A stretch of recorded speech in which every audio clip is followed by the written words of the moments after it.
बिस्मिल्लाहिर्रहमानिर्रहीम। Class 9th math new course Balochistan board का lecture number 10 discuss करेंगे। यूनिट नंबर 1 है रियल नंबर्स। ये 10वां लेक्चर है। इसमें हम समझेंगे बाज़ औक़ात सवालात में ये आते हैं कि इंडाइसिस क्या है। इंडाइसिस जो है इसका सिंगुलर फॉर्म क्या है? सिंगुलर है इंडेक्स और फ्लोरल जो है ये इंडाइसिस है। अब इंडाइसिस है क्या? ये असल में वो तरीक़ाकार है लिखने का,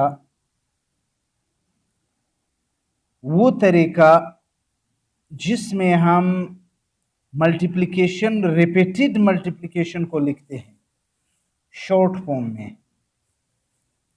यानी the method of writing repeated multiplication in a short form is called indices. For example, ये हमारे पास क्या है? ये कोई मल्टीप्लिकेशन है, रिपीट हो रहे, 3 है, फिर 3 है, फिर 3 है, फिर 3 है, फिर 3, और इसके दरमियान जो साइन है वो मल्टीप्लिकेशन का है। ये साइन किसका है? मल्टीप्लिकेशन का। तो असल में ये वो तरीकाकार है जिसमें हम रिपीटेड मल्टीप्लिकेशन लिखते हैं शॉर्ट फॉर्म में। शॉर्ट फॉर्म किस तरह? मिसाल के तौर पर 3 जो है 5 टाइम्स क्या हुआ है? मल्टीप्लाई हुआ है। तो हम 3 को इस तरह भी लिख सकते हैं कि 3 का पावर 5। इसी तरह 2 जो है ये 6 टाइम मल्टीप्लाई और है, तो हम इसको इस तरह भी लिख सकते हैं 2 का पावर 6। तो वो तरीकाकार जिसमें हम मल्टीप्लिकेशन को लिखते हैं, किस तरह मल्टीप्लिकेशन? रिपीटेड, जो रिपीट हो रहे ऐसे मल्टीप्लिकेशन को लिखते हैं शॉर्ट फॉर्म में। अब इस मल्टीप्लिकेशन का शॉर्ट फॉर्म क्या है? वो ये है। तो इसको हम कहते हैं इंडाइसिस। उसके बाद लॉज ऑफ इंडाइसिस। ये जो लॉज ऑफ इंडाइसिस है इसको हम समझेंगे। Laws of indices play a vital role in real life situation. ये रोजमर्रा जिंदगी में बहुत अहम किरदार अदा करते हैं। For example, when a scientist studies growth, the number of bacteria double every hour. जब साइंटिस्ट ग्रोथ को स्टडी कर रहे, जैसे कि बैक्टीरिया है, बैक्टीरिया जो है 1 घंटे में 1 से 2 हो जाते हैं, 1 घंटे में वो डबल हो जाती है। Instead of writing multiplication many time we use indices. अब एक मतलब 1 घंटे में 2 हुए, फिर 2 घंटे में 4 होंगे, 3 घंटे में 6 होंगे। इसी तरह हर घंटे वो डबल होता जाएगा, फिर हर एक डबल होता जाएगा।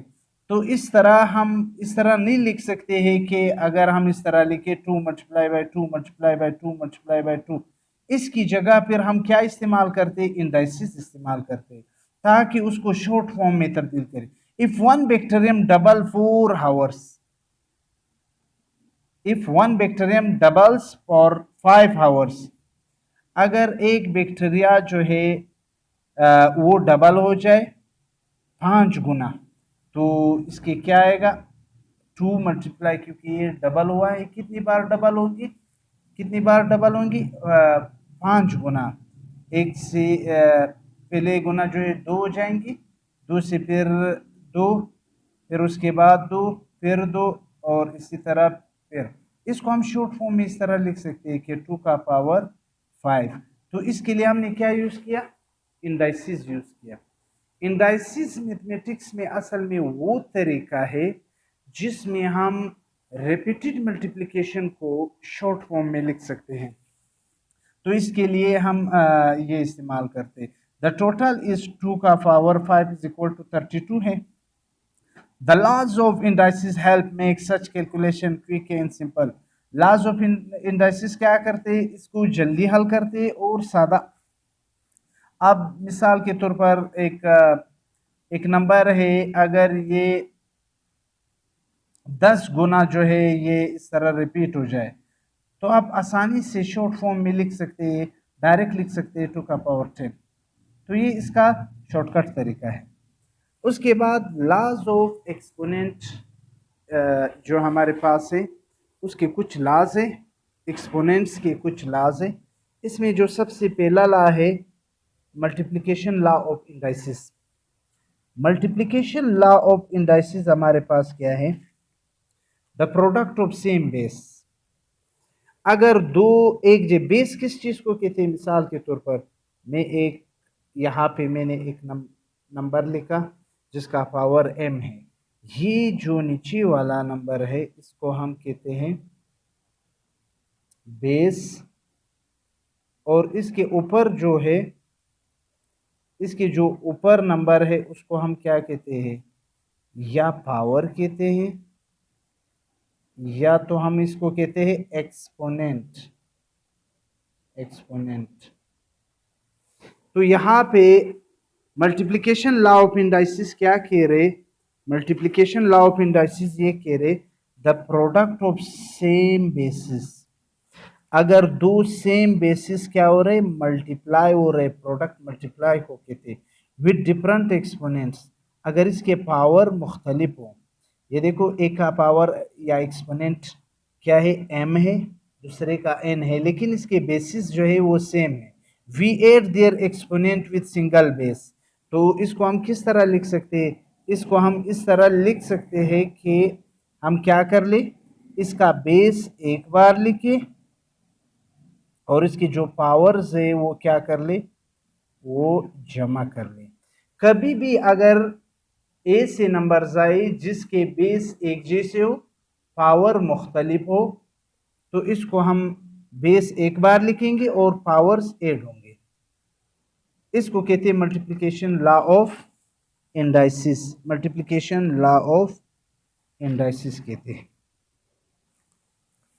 उसके बाद जो हमारे पास लॉ है, इसका एक और हम इस तरह लिख सकते हैं, इसका एक एग्जांपल इस तरह लिख सकते हैं कि अगर 2 का पावर 4 मल्टीप्लाई बाई 2 का पावर 5, अब बेसिस सेम है, एक बार लिखेंगे, जो इसका पावर या एक्सपोनेंट है वो क्या होंगे? प्लस होंगे। तो 2 का पावर 9 हमारे पास आंसर आएगा। उसके बाद क्या है? Law of exponent of product. The exponent of product of two number is equal to the product of their exponent। क्या कह रहे कि अगर दो नंबर मल्टीप्लाई हो रहे, प्रोडक्ट उसका उसके दरमियान प्रोडक्ट है, अगर उसका एक पावर आ जाए तो हम क्या करते हैं? ये पावर इसका भी है, ये पावर इसका भी है, दोनों को हम पावर देंगे। तो इसको हम इस तरह लिख सकते हैं ए का पावर m, फिर क्या लिखते हैं? b का पावर m। तो इसको हम इस तरह लिख सकते हैं, इसको कहते हैं law of exponent of a product. मिसाल के तौर पर मैं लिखता हूं 2.3 का पावर 5। अब अगर देखा जाए ये 5 इसका भी है, ये 5 इसका भी है, दो प्रोडक्ट इसके दरमियान, उसका एक पावर। तो इसको मैं इस तरह लिख सकता हूँ 5 2 का पावर 5 डॉट 3 का पावर 5। ये इसका आंसर। उसके बाद थर्ड लॉ है law of exponent of a power. In the law of power the base remains the same with new exponent equal to the product of the two exponent.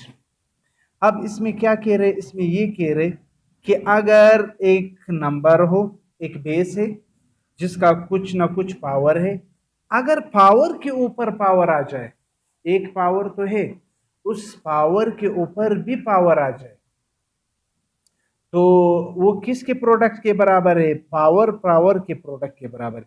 तो base को हम उसी तरह same रखेंगे। यहां पे भी कहा है कि the base remains the same, base तो उसी तरह आएगा।